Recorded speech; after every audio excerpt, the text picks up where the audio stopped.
देशाच्या राजधानी दिल्लीमध्ये मराठी साहित्य संमेलन सुरू आहे आणि मराठवाड्याच्या राजधानी छत्रपती संभाजीनगरमध्ये सुद्धा विद्रोही साहित्य संमेलन सुरू आहे। आपण बघतोय विद्रोही साहित्य संमेलनामध्ये आदिवासी असतील किंवा सगळे आपल्या मागास संस्कृती या ठिकाणी या दिंडीमध्ये सहभागी झालेले आहेत। दिंडीच्या रथामध्ये भारताचं संविधान असेल, छत्रपती असतील, जिजाऊ असतील यांच्या प्रतिमांसहित ही दिंडी निघालेली आहे। आपण बघतोय प्रतिभा परदेशी सुद्धा आदिवासी समाजाचं प्रतीक असलेली काठी घेऊन या संमेलनामध्ये सहभागी झालेले आहेत। आपण त्यांच्याशी समजून घेऊया की नेमके विद्रोही साहित्य संमेलनामध्ये ह्या सगळ्या गोष्टी का।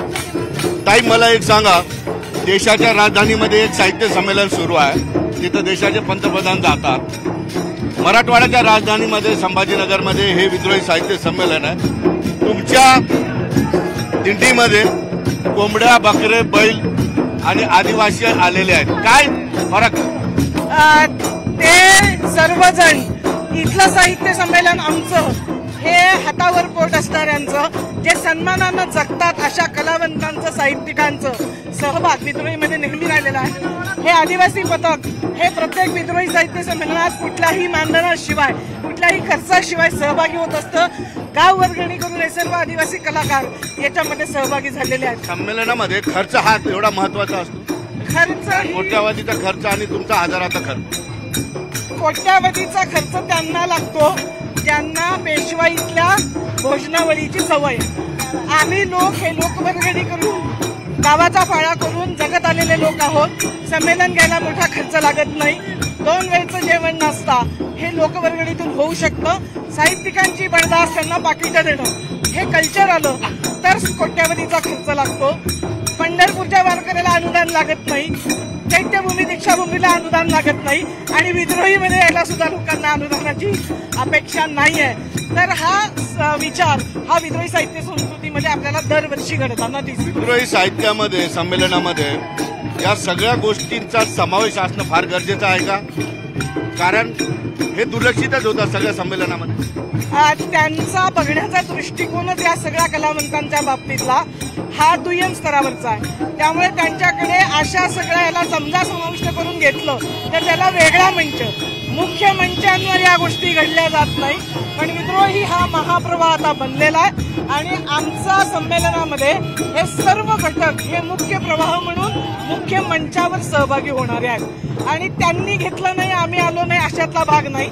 मागची 5 संमेलनं खुर्च्या मोकळ्या आहेत, त्यांचा सबशेल संमेलन आयोजनाचा प्रयोग फसलेला आहे आणि महाराष्ट्रातला साहित्य संस्कृतीचा मुख्य प्रवाह हा विद्रोही आहे हे आता सिद्ध झालेला आहे। दिल्लीच्या साहित्य संमेलनामध्ये जेवढे चर्चासत्र झाली, कुठल्याही चर्चासत्रामध्ये वंचित घटक नव्हता।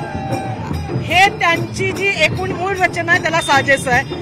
ग्रंथकार सभा भरत असताना जो दृष्टिकोन होता, जो विचार होता तो आज 21व्या शतकात तसाच आहे आणि म्हणूनच नेहमी वंचित घटकांना दुर्लक्ष। आत्ताची उदाहरणं आहेत, फार जुनी देत नाही, नयनतारा सहगलांना अपमानित करणं, ते तारा भवळकरांचं नाव फ्लेक्सवर नसणं, म्हणजे एक तारा नयनतारा ते भवळकर तारा हा स्त्रियांकडे बघण्याचा त्यांचा दृष्टिकोन आपल्याला व्यक्त करणारा आहे आणि अशी संमेलनं बंद पडल्याशिवाय राहत नाही। विद्रोही संमेलन गेल्या अनेक वर्षांपासून त्याचं आयोजन होतं, कितपत लोकांपर्यंत पोहोचलेलं विद्रोही तुमचा विचार?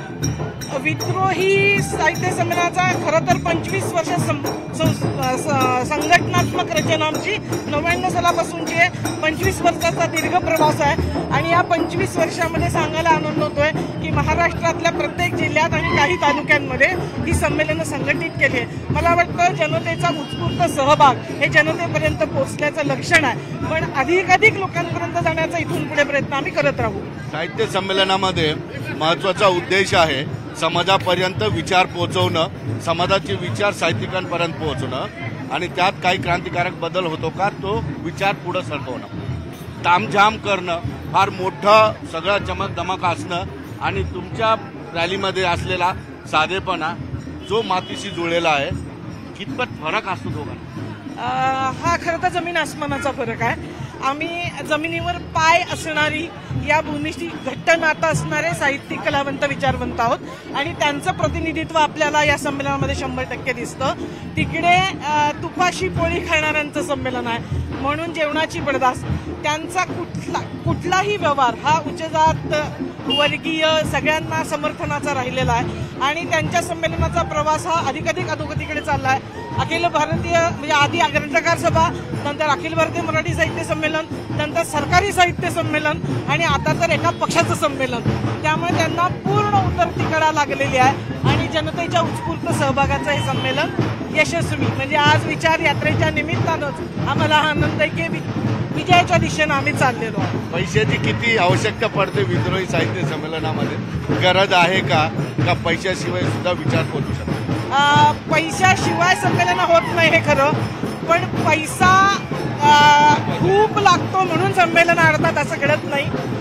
आताही ताणतणाव असतातच, पण लोक हे सगळं बघून भरभरून विद्रोहीमध्ये पैसा गोळण्याची एक मोहीम आहे. 1 कोटी धान्य आणि 1 रुपया विद्रोहीसाठी ही एक सम्यक भूमिका आहे.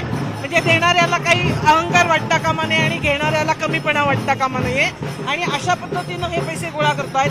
काही आता आपले शिकलेले बुद्धिजीवी आहेत ते आपल्याला पैसे देत आहेत आणि याच्यातून संमेलन हे पार पडू शकतं. असं आपण 18 संमेलन तर केलेलंच आहे.